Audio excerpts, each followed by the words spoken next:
Hello and welcome to Starbound's second channel. My name is Gabriel the Bibi Capaldi and I'll be your narrator today. But before we get into today's story, please do check down below that you are subscribed to the channel. It's 100% free and helps us pop up on your feed a bit more often. Undercover agent Tahid and his crew found themselves watching a lonely spaceship parked in a distant corner of the spaceport of Ilyar City. Their goal to capture and torture the owner of the ship, a human woman who had been causing problems on their planet by spreading dangerous ideas about an alien concept she referred to as democracy. The three Innag operatives lay pressed against the dusty ground, their black scales blending seamlessly with the volcanic soil of their homeworld. Tahid adjusted his position slightly, feeling the familiar weight of his tail coiled beside him, its razor-sharp bone protrusions ready to be used as a weapon. Like all members of his species, he stood bipedal when upright, though the Innag were equally comfortable on all fours during stealth operations. His blue eyes, forward-facing and unblinking behind his binoculars, tracked every movement near the human's vessel. To his left, Ledid maintained a similar vigil, while Yassi held position on his right. Their identical forms, a product of their species' lack of sexual dimorphism, made them appear as three shadows, melded with the earth itself. Male or female, all Innag possessed the same sleek scales, the same piercing blue eyes, and the same lethal tails that served as both weapons and counterbalances. A subtle shift in breathing patterns drew Tahid's attention. He abandoned his binoculars to glance left, where Ledid had tensed, his clawed hands making minute adjustments to his optical equipment. The scales along Ledid's neck had shifted almost imperceptibly, a sign of heightened alertness among their kind. "I have visual on the target," Ledid said. Before Tahid could respond, a sharp tap against his right flank made him pivot. Yassi had used her tail to catch his attention, the bone tip making contact with just enough force to alert without injuring. She tilted a datapad toward him, its screen dimmed to avoid detection, but still clearly displaying the drone's feed. "The aerial unit has her too," Yassi murmured, her blue eyes reflecting the screen's soft glow. She manipulated the controls, zooming the image for better detail. "Look at how she moves. No fear, no caution." On the display, the human walked with casual indifference across the spaceport's outer tarmac. Tahid studied her intently, committing every detail to memory. Long hair cascaded past her shoulders, a rich brown that was unlike anything he had seen before. She wore what humans called jeans, a sturdy blue fabric that clung to her legs, paired with a dark jacket that concealed much of her upper body. The jacket appeared to be made of some kind of leather, worn and comfortable-looking. Her hands remained buried in her pockets as she strolled toward her ship, her gait unhurried and relaxed. Everything about her posture suggested someone taking an evening walk in a safe neighborhood, not an alien agitator who had made enemies of the planetary government. "Look at her," Ledid breathed, disgust coloring his tone.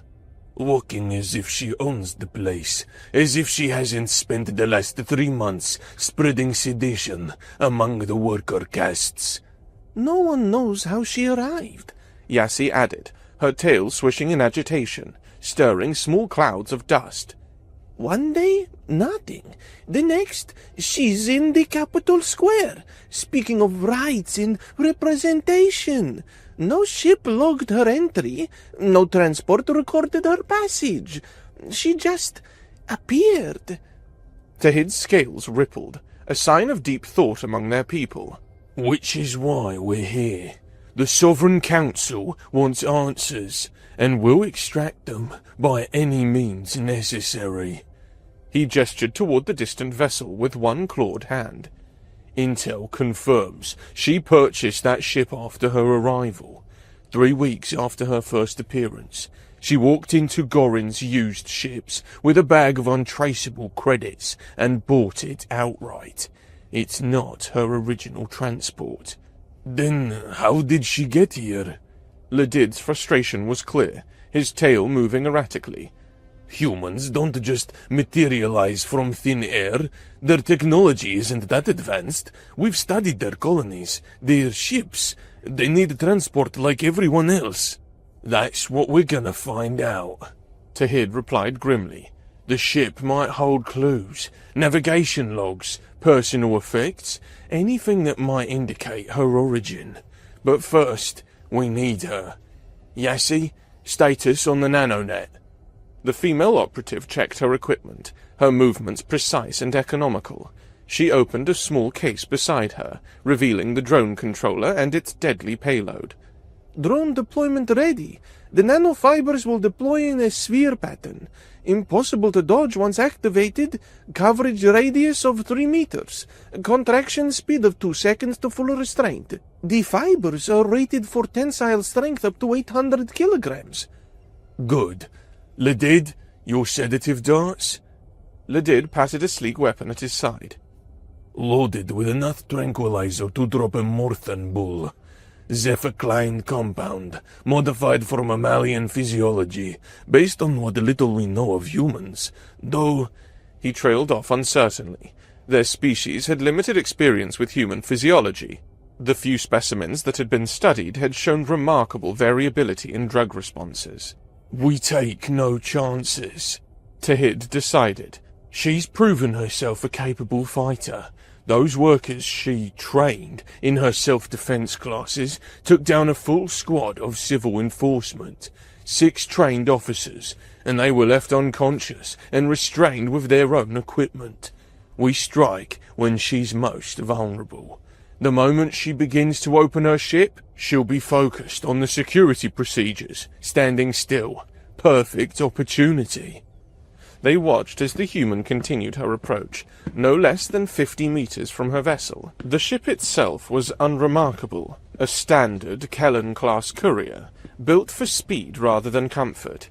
Its hull showed signs of recent travel, micrometeorite scoring and atmospheric burn patterns suggesting frequent planetfall. Tahid's tail unconsciously curled and uncurled, the bone spurs clicking against each other, a nervous habit he'd never quite conquered. Remember, he continued, the moment we have her, we use the ship as our interrogation site, isolated, soundproof, and mobile if we need to relocate. The Sovereign Council wants this handed quietly. No public knowledge of her capture. Positions, he commanded. Yassi, launch on my signal. Ledid, you have 1 shot at the sedative. If it fails, we rush her while she's tangled in the net. No hesitation, no mercy. We've all seen the footage of what she's capable of. Those demonstrations she gives.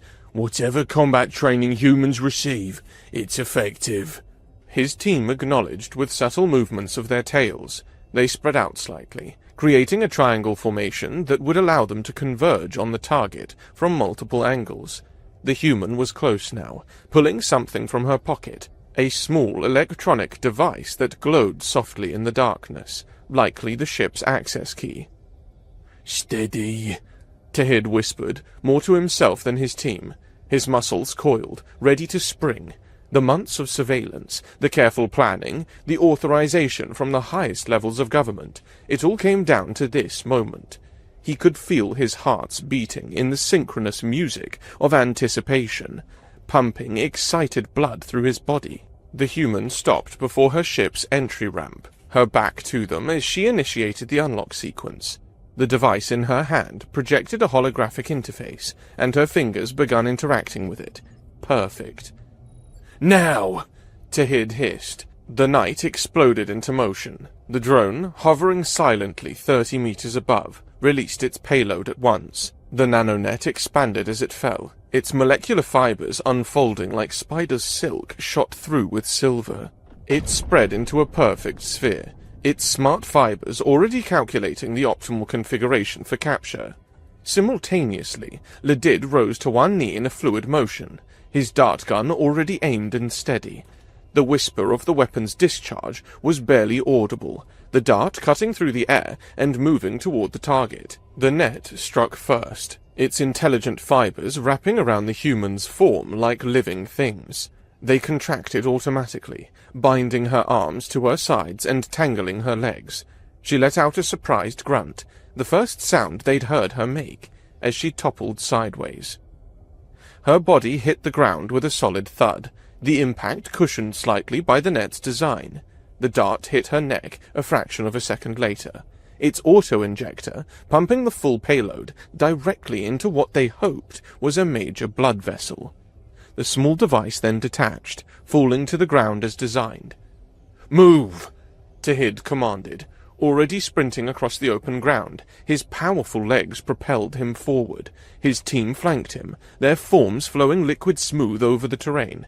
The distance closed rapidly. 40 meters, 30, 20. But something was wrong. The human was struggling against the net, her movements growing more frantic rather than sluggish. Through the mesh of nanofibers, they could see her muscles straining, her body twisting and contorting in ways that should have been impossible with the net's compression. The sedative should have been taking effect, making her movements sluggish and uncoordinated. Instead, she seemed to be getting stronger. "The dart failed," Ledid called out, his voice tight with concern. "She should be unconscious by now." "Doesn't matter," Tahid replied, pushing himself harder. "The net will hold. Yassi, get that ship open." They reached the human in seconds. Up close, Tahid could see her face clearly for the first time. Sharp features twisted in fury rather than fear, green eyes that seemed to burn with intelligence and defiance. Her jaw was clenched, muscles standing out in her neck as she strained against the restraints. She was speaking in her alien tongue, the words incomprehensible, but the tone unmistakably hostile. The sounds were harsh, guttural, nothing like the smooth tones she used when speaking in Ag. Yassi had already reached the ship's access panel, her datapad interfacing with its systems through a universal port.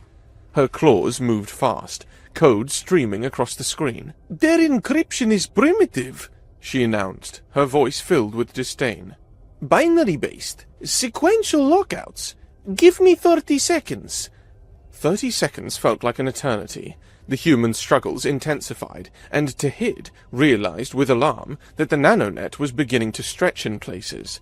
The fibers, rated for incredible tensile strength, were actually deforming under the pressure. Whatever her muscles were made of, they were stronger than anticipated. One arm had gained a few centimeters of movement, and she was using that leverage to work on creating more space. 20 seconds! Yassi updated, sweat beginning to bead on her scales, despite the cool night air. The human's struggles suddenly changed pattern. Instead of raw force, she began twisting in specific ways, almost as if she knew the net's weak points. One leg suddenly jerked free from the main mass of fibers, and she used it to push against the ground, trying to roll. "Hold her!" Tahid commanded. He dropped to his knees beside her, using his weight to pin her shoulders. Ledid did the same with her legs. This close, he could smell her alien scent. Something sharp and metallic, mixed with an organic musk, unlike anything he knew. Her green eyes found his, and the fury in them made him grateful for the net between them. 10 seconds! Yassi called, her voice strained. The human bucked beneath them, nearly throwing Ledid off. Her free leg swept sideways, catching the male Inag in the ribs with enough force to crack scales. Ledid hissed in pain, but maintained his grip. "Got it!" Yassi exclaimed as the ship's ramp began to lower. The interior lights flickered on, revealing a utilitarian cargo bay. "Inside! Quickly!" Tahid grabbed the netted human's shoulders, while Ledid took her legs. Even bound, she fought them, twisting and bucking with surprising strength. They half-carried, half-dragged her up the ramp. Her weight was more than expected. Whatever humans were made of, it was dense. The metal ramp clanged under their feet as they struggled with their writhing captive. The interior was utilitarian. Typical human design focused on function over form. Bare metal walls, exposed conduits, and minimal comfort features. The cargo bay led to a small common area, and Tahid spotted what looked like acceleration chairs with built-in restraint systems. "There," he pointed with his tail. Get her in that chair. They wrestled her into the seat, a task made infinitely harder by her continuous resistance. Even with 2 trained agents, it took all their strength to force her into position. The chair's automatic restraints activated, metal bonds sliding across her chest, waist, and limbs all at once. They added their own restraint cables from their equipment, creating redundant layers of security. The nanonet could be recalled now that she was properly bound, and Yassi did so, the fibers dissolving and returning to their storage capsule in a stream of silver light. The humans' cursing had reached new levels. Though Tahid couldn't understand the words, the venom behind them needed no translation. She pulled against the restraints, testing each one methodically despite their obvious strength. The metal bands creaked but held firm. Blood trickled from where the nanonet had cut into her skin during her struggles, thin red lines across her face and hands. Then, abruptly, she stopped. The sudden stillness was more unnerving than her struggles had been. Her green eyes fixed on Tahid's blue ones, and something in that gaze made his scales shift involuntarily. When she spoke again, her voice was calm. This was when Tahid activated his translator. "Are you agents of the Crown?" Tahid laughed, a harsh guttural sound their species made. Despite the accuracy of her guess, he saw no reason to confirm it. You're in no position to ask questions, human. She tilted her head slightly, studying him with those unsettling eyes. A small smile played at the corners of her mouth. "So, will I be killed or tortured?" The casual way she asked made all 3 Inag exchange glances. Their tail positions shifted subtly, a silent communication expressing their shared unease. Most prisoners begged, bargained, or raged at this point. This human seemed to have simply accepted her situation. It was profoundly disturbing to their sensibilities. In their culture, capture meant shame, defeat, a fundamental breaking of the spirit. This human looked like she was waiting for a meal to be served. Get the tools, Tahid ordered, needing to regain control of the situation. We'll start immediately. Ladid and Yassi moved toward the ship's exit ramp, where they'd left their equipment cases.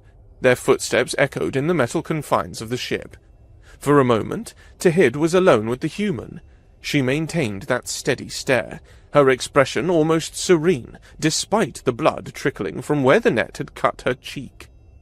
Those eyes seemed to look through him, past his scales and bones, and into something deeper. He found himself fighting the urge to look away, to check his equipment, do anything but meet that unnervingly calm gaze. "You know," she said conversationally, "you're not very good at this." Before he could respond, the return of his teammates broke the spell. They carried sleek metallic briefcases, setting them on the ship's deck. The cases opened with biolocked mechanisms, revealing interiors that would petrify most sapients. Tahid opened the first case, revealing an array of instruments that had broken the will of countless enemies of the state. Each tool was arranged in custom-cut foam, a catalogue of pain refined over generations. His clawed fingers selected a portable electrocution device, compact but powerful, designed to deliver precise amounts of pain without causing permanent damage. The device was made of smooth curves, and its surface covered in biometric sensors that would record the subject's physiological responses. He activated the device, and blue electricity arced between the contact points, casting shadows on the walls. Ladid and Yassi stepped back, their gazes fixed on the walls rather than the prisoner. Even among agents, there were those who found the necessity of enhanced interrogation distasteful. Their tail positions spoke of discomfort, coiled light against their bodies, the universal Inag sign of distress. Tahid had no such qualms. Duty was duty. He approached the human slowly, letting her see the device, letting anticipation build. Most subjects broke at this point, words spilling out in desperate attempts to avoid what was coming. The human just watched him approach, that small smile never leaving her face. He pressed the device against her shoulder, feeling the contact points sink slightly into the fabric of her jacket. His finger found the activation switch, hesitated for a fraction of a second, then pressed down. He held it for a full 3 seconds, enough to cause significant pain. The electricity coursed through her body in visible waves. Her muscles spasmed violently against the restraints, the metal bands groaning under the sudden tension. Her back arched, her jaw clenched tight enough that Tahid could hear teeth grinding. The chair's frame creaked ominously. When he pulled the device away, she slumped forward as much as the bonds allowed, breathing heavily. Her hair hung in disarray, obscuring her face. "How did you enter our planet unnoticed?" he asked. This was the key question, the one the Sovereign Council most wanted answered. The human raised her head slowly, and Tahid felt his confidence waver. She was smiling. Blood ran from where she'd bitten her lip during the shock, painting her teeth red, but she was actually smiling. The expression was wide, genuine, and utterly inappropriate to the situation. "That was fun," she said, her voice slightly hoarse, but undeniably amused. She worked her jaw as if testing it, then continued. "Is that the best you can do? I've had training sessions rougher than that. Hell, I've had massages that hurt more." Tahid heard Ledid's sharp intake of breath behind him. Yassi's tail struck the floor, an involuntary sign of shock among their people. He could feel his authority diminishing with each second of the human's defiance. This wasn't how interrogations went. Subjects were supposed to fear, to break, to beg. They weren't supposed to critique the technique. "Why isn't it working?" Ledid whispered, though in the confined space of the ship, everyone could hear him clearly. "That was enough electricity to drop most species. She should be barely conscious." Tahid's scales flushed darker with anger and embarrassment. He returned to the briefcase, his movements sharp and agitated. The array of instruments gleamed under the ship's lighting, monomolecular blades designed to part flesh at the cellular level, neural disruptors that could make every nerve ending scream in agony, acid applicators for precise chemical burns, sonic destabilizers that could liquefy bone. His training had covered the use of each in exquisite detail. He knew precisely which tool would work best for which species, which combinations would break a subject fastest. But looking at them now, remembering that smile, something in him simply said no. His body moved before his mind fully processed the decision. Tahid spun, his tail whipping through the air with lethal speed. Years of combat training guided the strike. Perfect form, maximum velocity, optimal impact angle. The bone spurs at its tip caught the human across the mouth, the impact sharp and precise. Her head snapped to the side with a crack that echoed through the ship. Fresh blood sprayed across the metal floor in an arc of crimson droplets. For a moment, silence reigned in the ship's interior.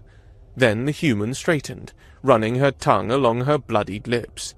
The smile returned, wider than before, her teeth now fully stained red. A laugh bubbled up from her throat. Not pain, not fear, but genuine amusement. "Well," she said conversationally, as if discussing the weather, "the real torture here is the taste of your dirty tail in my mouth. When was the last time you washed that thing? Do you drag it through gutters for fun? Because I'm tasting something that I really hope is just dirt." Tahid stared at her in disbelief. Behind him, he heard Yassi's voice, small and uncertain.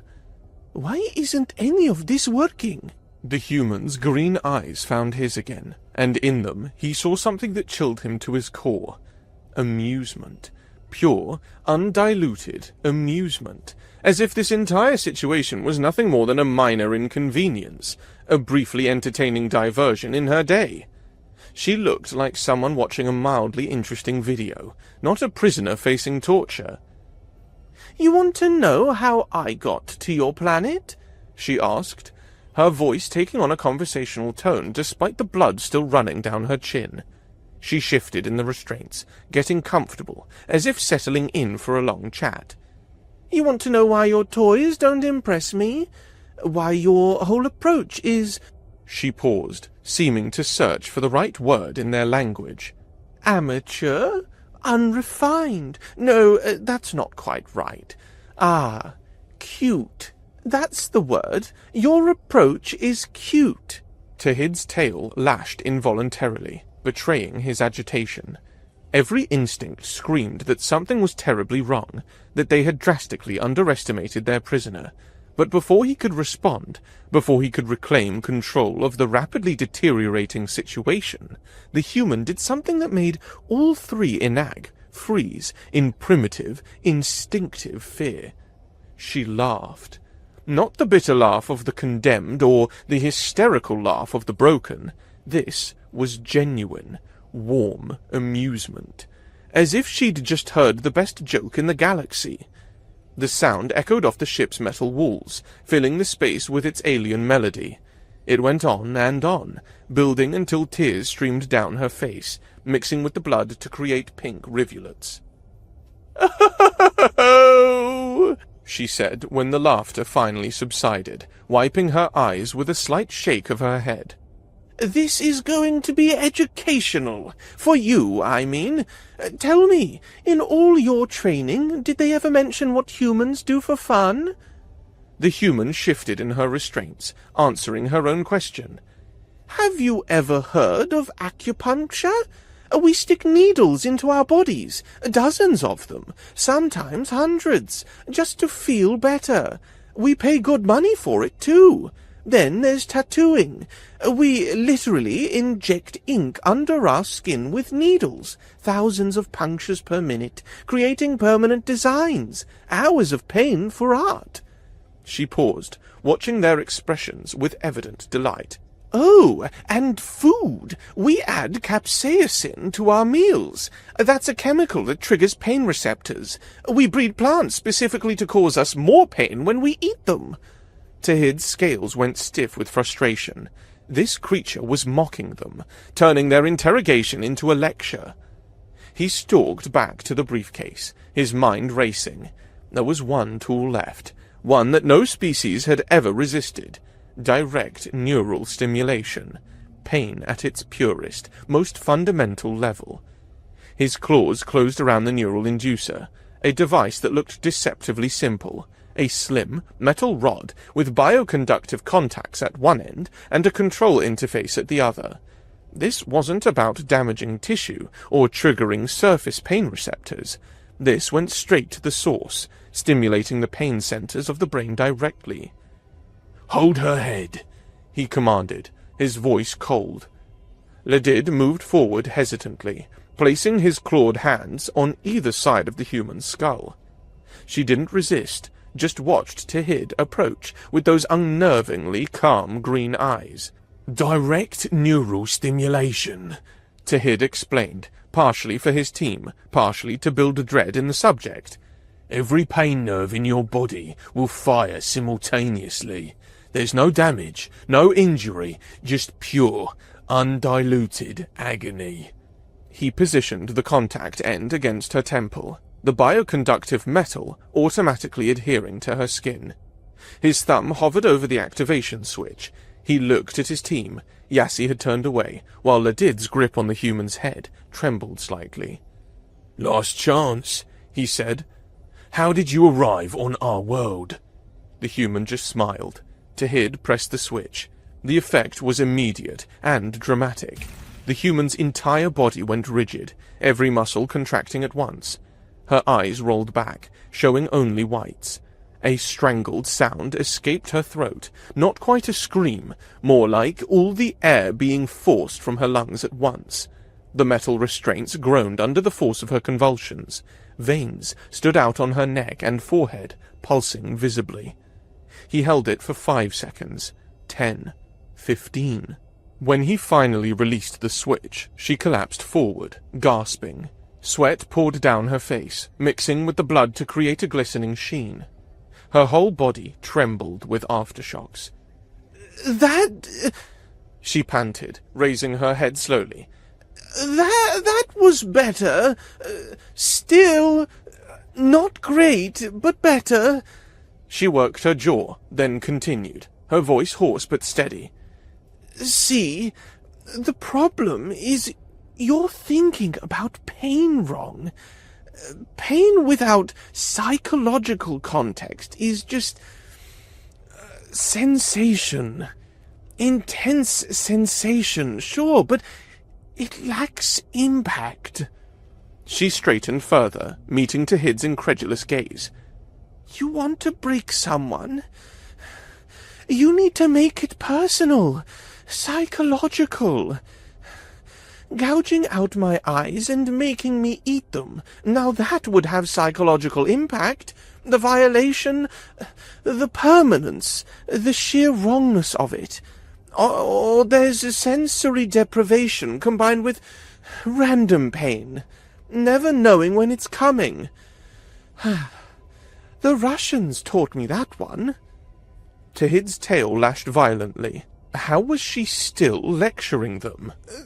There's also the social aspect, she continued, as if giving a presentation. Public humiliation, forcing someone to betray their loved ones, making them complicit in their own degradation. Pain is just one tool, and honestly, not even the best one. I could teach you, you know, show you how to really do this job. All you have to do is join the rebellion. The last words hung in the air like a physical presence. Tahid felt his scales shift as the implications hit him. She had just given them information. Not much, but she'd confirmed the existence of an organized rebellion, confirmed she was recruiting. "You're part of a rebellion?" he said quickly, pressing the advantage. "How did you arrive on our world? Who sent you?" The human laughed, the sound rich with genuine amusement. "Oh, now you're interested in talking? How about we try something novel? You ask nicely, and I answer. No torture, just conversation. It would work better, you know. Appealing to my pity for your incompetence would be much more effective than this amateur hour routine." Tahid's jaw clenched, his pride warring with pragmatism. He said nothing, but behind him, Yassi spoke up, her voice carefully neutral. "Please, how did you arrive on our world? If you tell us, this can end." "Pity is fine," Ladid added quietly, "as long as you talk." The human's smile widened. "Now we're getting somewhere. You want to know how I got here? Fine, but you're not going to like the answer." She settled back in the chair as much as the restraints allowed, her manner shifting to something almost professional. "About 8 months ago, your rebels, yes, you have rebels, lots of them, managed something incredible. They found a way to tap into Earth's quantum communication network, our FTL internet, basically. Not through official channels, mind you. This was all black channel, darknet stuff. No Galactic Council, no government oversight, just a bunch of tech-savvy dissidents on your world talking to equally antisocial humans on mine." Tahid felt his scales prickle with unease. This wasn't what he'd expected. "Now, here's where it gets fun," she continued. "Those groups started collaborating, sharing ideas, technology, philosophy, and someone, I honestly don't know who had the idea first, suggested something insane. What if humans could visit your world without actually traveling here? What if we could print bodies, biological avatars, and control them remotely?" "That's possible?" Yassi breathed. "The technology alone is actually not that complex if you already have biological printers, which you do for medical applications, and quantum entanglement communication, which you clearly do since you're part of the galactic community." The human shrugged as much as her bonds allowed. "The hard part was creating a neural interface that could work across light years. But when you've got bored human hackers and desperate alien rebels working together, They figured it out. The implications crashed over Tahid like a cold wave. You're saying? I'm not really here, the human confirmed, grinning widely. This body, it's basically a meat puppet. A very sophisticated one, granted. Full sensory feedback, autonomous functions, the works. But my real body is sitting in a gaming chair in Ohio, probably needing to pee right now. We've turned your oppression into a game. Literally. There are dozens of us running around your planet, dying and respawning, spreading ideas, causing chaos. The democracy movement? Ledid said faintly. Started as a joke, the human admitted. Some gamer suggested we should try spreading democracy like it was a video game objective. But then your people actually started listening. The ideas resonated. What began as trolling turned into a genuine revolution. Funny how that works. Tahid stared at her, his mind reeling. Everything they thought they knew was wrong. She wasn't a foreign agent or a trained operative. She was a gamer, playing with technology that shouldn't exist, backed by their own people. Your government is about to face something they can't torture away, she said, her voice growing serious. You can't fight ideas, especially when those ideas are backed by citizens who've seen what freedom looks like. Even if it started as a game, it's real now. The revolution is coming, and it's being led by an alliance of your people and humans who think dying repeatedly is fun. She tilted her head, studying them. I've had enough of this avatar. It's getting late, and I've work tomorrow, but I'll be back. Different body, same winning personality, and next time, her eyes seemed to bore into Tahid's, I'll teach you how to actually do your job. Consider it professional courtesy from one pain enthusiast to another. Her eyes suddenly flared with an inner light, a brilliant green that filled the ship's interior. Her body went limp, the light fading as quickly as it had come. The restraints now held nothing but dead weight, a biological shell with no animating consciousness. The three Inag stood in stunned silence, staring at the corpse that had been their prisoner. They had gotten the information they sought, but the truth was more terrifying than any scenario they had imagined. We need to report this, Yassi said finally, her voice shaky. Tahid nodded slowly, his mind already racing through the implications. The government that paid their salaries, that had ruled for generations through fear and control, was about to face an enemy they couldn't understand, couldn't find, and couldn't kill. An enemy that treated death as an inconvenience, and torture as constructive criticism. The revolution wasn't coming. It was already here, wearing the face of gamers who had turned oppression into entertainment and accidentally spawned a real fight for freedom in the process. And somewhere on Earth, a human was probably getting up to use the bathroom, already planning their next avatar.